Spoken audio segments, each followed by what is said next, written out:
Hello, Coffee World.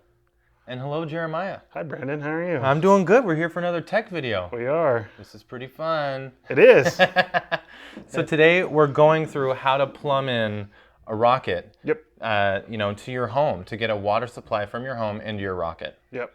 And essentially, your rocket will come with a metal braided hose here, and it will come with a little fitting down here. And the braided hose will fit onto the fitting down there Yep. just fine. Fits on the machine nicely. But the problem is, it doesn't connect to your home. It doesn't come ready to connect to your home. No, you have to do a little more work to connect it to your house. Exactly. Essentially, we have to convert British pipe threading to your home. This is your sink. Yep. This is what we're pretending your sink is, which is National national Standard threading. pipe threading, yeah. So like we said, the machine doesn't come ready for that if you want to plumb it in. So Seattle Coffee Gear has a kit making it able for you to do that. Yeah, it makes it a lot easier. And it's very easy to connect and reconnect the machine if you have to get it serviced or something like that. Perfect. And in order to do this, we're going to need a couple crescent wrenches and some Teflon tape. Yep. That's really all we should need. We should let you know that the hose that we provide here is 4 feet long, and this is 5 feet long? I think it's 4 to 5 feet. 4 to 5 feet. So we're looking at somewhere between 8 and 9 feet of length. If you need something less than that and you don't want a bunch of extra hose, then you might want a pair of scissors to cut this down. Yep. So let's get the kit out here and talk about what we're going to do. So essentially, we have this fitting right here, just one fitting, and it's meant to go to your metal braided hose provided by Rocket. And the way we're going to do this is get some Teflon tape, and this is just a precaution using Teflon tape just to seal the water path through the threads. Yep. And that sometimes it can create a leak over time. So this is just kind of hoping. It's just a precautionary step. Exactly. So I just wrapped it around there. Just use it, like you would on any fitting. Yep. And then we're going to get it on the edge of this. Yeah, and I'm going to do And then you're going to do the max adapter. the max adapter that goes to your wall. Exactly. And in order for me to do this right, I'm going to need 2 crescent wrenches. One to hold the fitting on the hose, and one to hold the adapter itself. So I got that on there. I'm going to hold that. And now I'm going to get this all sized up and start tightening this. And Jeremiah had a good tip. You know it's tightened when you no longer have play with this joint. So this joint right here has a bunch of play. Because you're going plastic to metal, you can break the plastic very easy. So you want to go till you get snug, and then usually go a little bit more. He's not putting a lot of force onto it. That's pretty snug right there, so I'm going to leave it. He'll play with it, and he'll see it's stiff. It doesn't have any movement. Yeah, it no longer has that movement that it does here. That's for sure. So that's good. So we got that one set. So you got that set. And you got that all Teflon tape. Yep, so this is Teflon tape. This is what's going to connect from your house to the machine. So this is 3/8 compression. That'll go to your shutoff valve in your house. So you'll shut off your main water supply, disconnect your hose to your sink. Your sink hose will connect right up to this. So this, just imagine this is coming from your sink faucet. Should thread directly onto here if it's 3/8 compression. Which it should be. That's standard. It's pretty standard in all residential plumbing. Yep. And that turns on and gets tight. So then that's now hooked to your wall and to your sink. And then now we're going to take the blue hose. Exactly. And like we were saying earlier, this is 4 feet. That's a lot. It's a lot. That is a lot. And if you don't need that much, feel free to cut it. But if you do cut it, one thing you really have to focus on is keeping this straight, because you'll realize in a minute when we connect these two. And I'm noticing that this is actually a little angled. A little bit. Do you think that's you're fine? okay. Okay, cool. But essentially, it's called a quick connect, right? It's called a John Guest quick connect. So it's very easy to use. We'll show you guys here in a minute. I'm just trying to get the bend out of it. Okay, so you do your side. So what you do is you grab a hold, and then it should just push in, and you'll feel a click. And then give it a tug, and it shouldn't come out.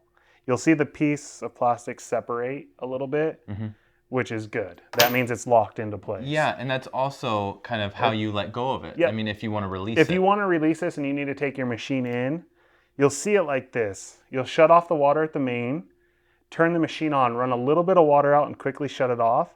this will compress a little bit. Then you'll take your crescent wrench, actually works really well, fit it just to the size of the tubing. Compress that crescent wrench down, and then you should be able to pull that back out. Pull it right out, I see. So that's why they call it quick connect. Yeah. Because you can quickly disconnect and reconnect them back together. So that one's hooked in. Let me do my side. Let's see here. Gonna let this kind of hang As you can see how 4 feet is it's very long. pretty good distance. You know, so and it kind of comes like this in case maybe you have your rocket a ways down from your sink or something like that. Yeah. So you've got the 4 feet of the blue hose plus the braided hose. So I got that in there pretty well. Yep. I mean, I did feel the snap, and it looks like it's going very well. Yep. That's great. That's now connected it from your wall to your braided hose. And then what we'll do next is connect it to the machine real quick. That sounds good. Okay, so we got our machine here, and we have our water inlet right down here. As you can see, it's got a cap on there. So we're going to want to take that off. Sometimes you might need to use a crescent wrench, but usually they're not very tight. Gotcha. Yeah, they're not too tight of a fitting. So there's that. That's off. Now, would you use Teflon tape right here? I would, just be safe. Gotcha. Just because it's just a safety factor. It's compression. You don't need it, but I have seen compression fittings leak. So it's just a safety. It's not going to hurt anything. Kind of like a Murphy's Law approach. Yep. Gotcha. And if you only have to do 1 to 2 wraps, you don't need to go overboard on it.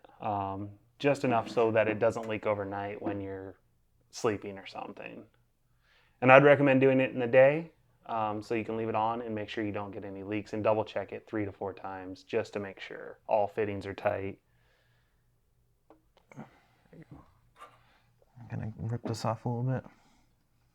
You can keep tipping it until they actually touch the drip tray, Oh, look at that. and the drip tray will actually hold it in. Okay. With this extra little strip, I'm just going to put it up at the very top Okay, gotcha. because it doesn't matter. Now we're ready to take... Now you're ready to take your hose that connects to your machine and thread that on. Perfect. And then I'll let him take a crescent wrench. Perfect. And usually if you do finger tight and then about 1/4 to 1/2 turn, Whoops. usually is tight enough to... Okay, yeah, so Get it. I'm I going to think go you got one it. more just to be safe. There you go. There we go. So that's on there. And then it's kind of on the swivel, so you know it's not going to be hitting the So it ground. swivels up, and then you can set your machine back down, and it doesn't put any hard bend in it. There we go. That's perfect. And then you just drop that, and you're good to go. Gotcha. Now we'll go through what you need to do in terms of the software on the machine and getting ready to accept the water from the main supply. Yeah, so this is a R58. So this is all done through the PID. The Evos, usually you pull the water tank and there's a switch in here. Oh, gotcha. So it's a lot easier on the Evos Than the R58. than the R58. The R58's all through the PID. Yeah, and if this was an Evo of some sort, whether it's Cellini or Giotto, then you'd be doing this whole same thing. Everything's the same. Yeah, Everything's exactly. the same from where the water connects to the machine. They didn't change it for either model. Gotcha. Perfect. Now it's just a matter of getting the PID plugged in. And the machine? Yep. And you always want to plug the PID in before turning the machine on, Perfect. because if you don't, the PID won't work. I got it too.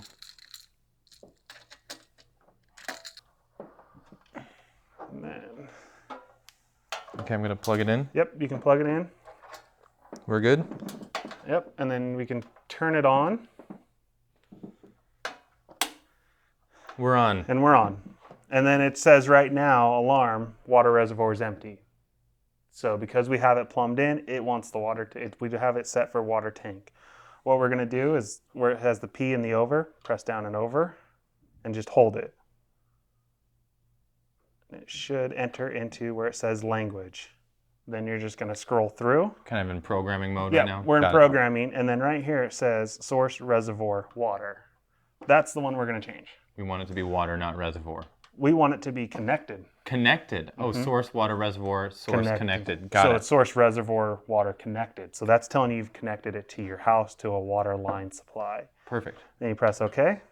And then you just keep going through OK until the very end, and it should say boiler temperature 140 degrees for ours because we just turned it off and it's now heating. Gotcha.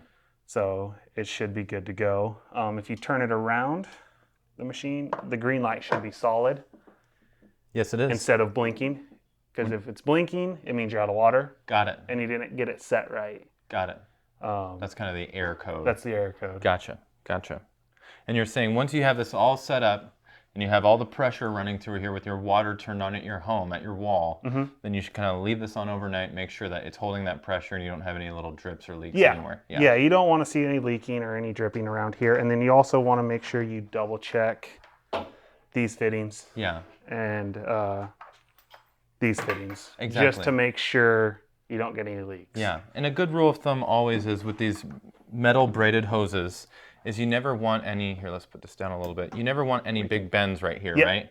Because that will put way too much wear and tear on this. You kind of want to have these like that, and then save the bends, if you're doing any in your path, in the middle of your hose, whether it be the John Guest hose or the metal braided hose. If you have any twists and turns going, have it in the middle and not right around the seams. Yeah, I'd actually recommend if you're really close, cut a short piece and just have it short. And then, because I mean, they provide you with 4 or 5 feet of hose, you might as well just cut this shorter. Exactly. And then you're good to go. We kind of give you a lot of room for error. Yep. Room for error, or room if you want to move it on your counter. Exactly. So it's not closer to your sink. You can actually have it a little ways away. Totally.